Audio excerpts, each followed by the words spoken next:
boss just called. He's asking whether we can confirm if Mr. Gian Elfante, the journalist who worked on the drug cartels, is the victim or not. They found his body with missing limbs in a dumpster 15 kilometers away from the crime scene. What do you think about this, Hannah? Well, it seems that all we have is a separate leg, body temperatures, and blood splatters according to our report. Let's see if all of these are related to Gian Elfante. Chari? As we all know, the only possible evidence that can be investigated in order to identify the victim is the amputated leg left at the scene. In this case, we determine the height of the person using the bone measurements. Through the years, researchers identified and estimated the person's height based on the length of the bone and the gender of the individual. They performed certain measurements on the people with known heights and arrived at these formulas here in the table. As you can see, the formulas are linear polynomial functions, where h of x is the dependent quantity representing the height of the person, and x is the independent quantity representing the length of the bone in centimeters. The dominant range of the functions are the set containing all positive real numbers, since there is no such thing as negative height and negative length. Additionally, there are no x and y intercepts, since values of x and y are limited only to the positive numbers. In this case, we use the bone tibia as it is the bone found in the leg of any human being. We use the formula 2.42 x plus 81.93. X is the length of the bone in centimeters, and 31.85 centimeters is the measurement of the bone. As we substitute the values, we arrive at the height of 165 centimeters.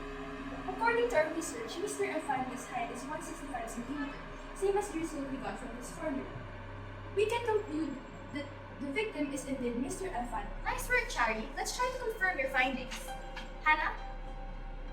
So I used Newton's law of cooling in my study to be able to estimate the victim's time of death through his or her body temperature. Now, it is known that if a dead body has a higher temperature than its environment, its temperature will continue to decrease until it reaches equilibrium with its surroundings.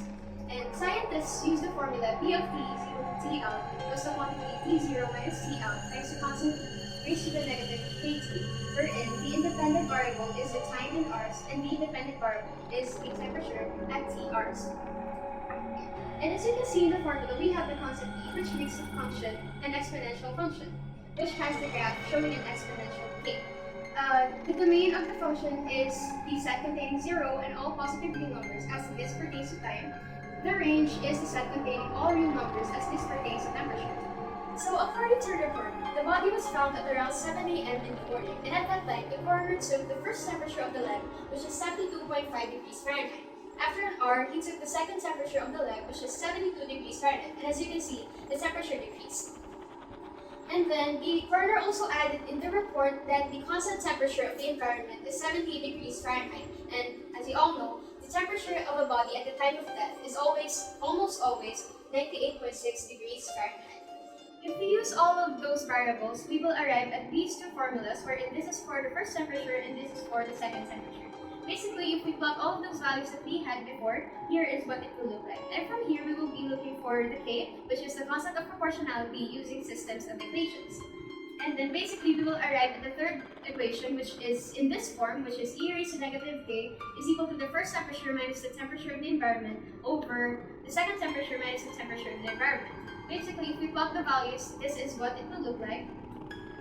And then, which is equal to 2.5 over 2. And then from here, we will be creating equivalent expressions of the same basis. And then from there, we will get k is approximately equal to negative 0.223.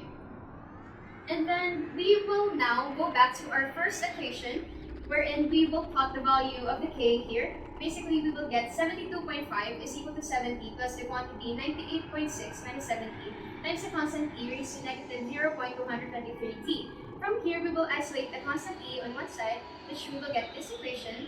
And then, as you can see, the only variable left is the time. To remove that, our last step is to take the logarithm of both sides to remove the variable t from the exponent. Therefore, we will get t is equal to 10.92 hours, which is approximately 11 hours. And then from there, we will subtract 11 hours from 7 a.m. of August 17, and therefore we will get 8 p.m. of August 16. This basically means that the victim was murdered at around 8 p.m. of August 16. What's this message? She said that some visitors of the forum noticed that Mr. Gian Elfante suddenly disappeared from the venue at around 7:30 p.m. last August of 2016. So that means he may be the victim. Yes. It is indeed possible. Boss. The boss? Alright, I'll read the message. Apparently, the test done to get the time of death may have been compromised. It's been 4 days since the discovery, and since we only have a dismembered leg to work with, we have to use the page scale in order to get the time of death. So I called in minutes ago, we got some results, and we saw that the hydrogen ion concentration level of the leg was 7.94 times 10 to the negative 8. Here we can see the graph wherein the pH scale decreases logarithmically as the hydrogen ion level increases, which means a substance with a pH level of 5 has 10 times more hydrogen ions than that of a substance with a pH level of 6.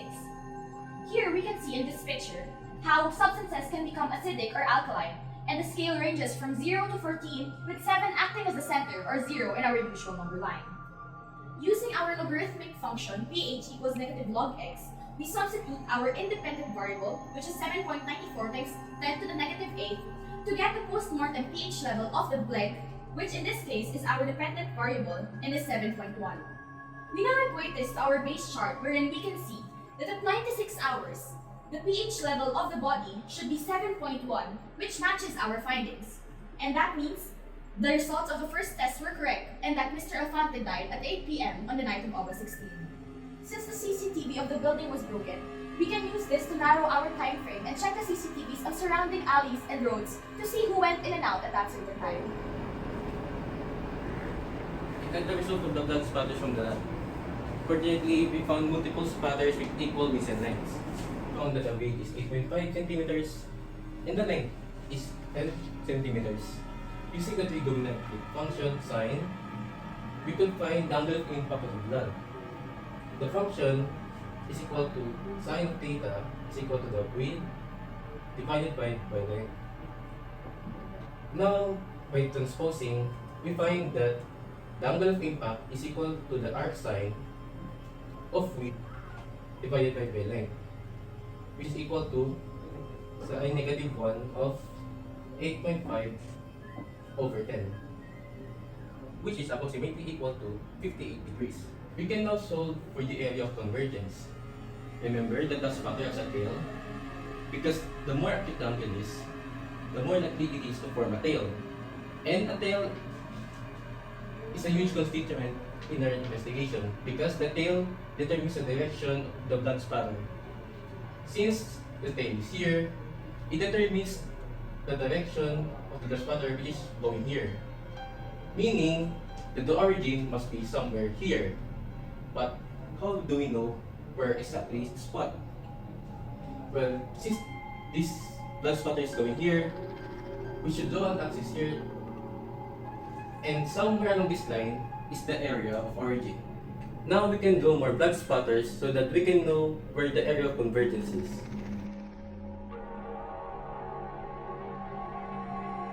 And we determine that the area of convergence must be somewhere here.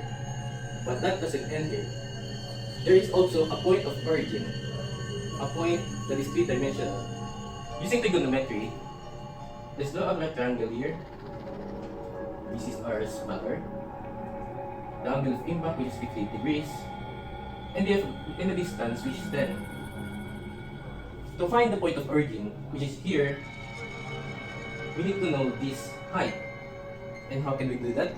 We can use the trigonometric function tangent, which is tangent theta is equal to height over the distance. Since we're finding for height, we can transpose this into height is equal to tangent theta times the distance, which is equal to tangent of 58 degrees times 10, which is approximately equal to 16. Now we can recreate the crime scene using the information we have got.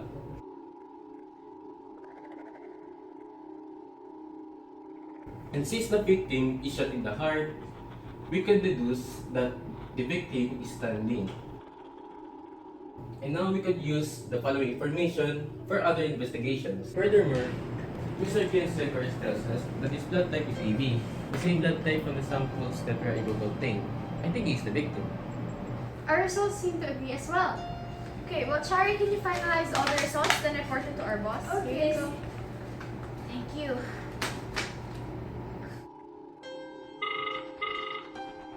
Hello, ma'am. Yes, Chari, what's the status? Boss, the victim of the murder has been identified. He is Mr. Elfante, a journalist working for Veritas Corporation.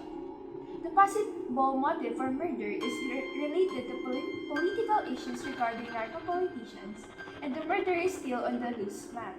Okay, tell everyone to come to the office now. Yes, ma'am.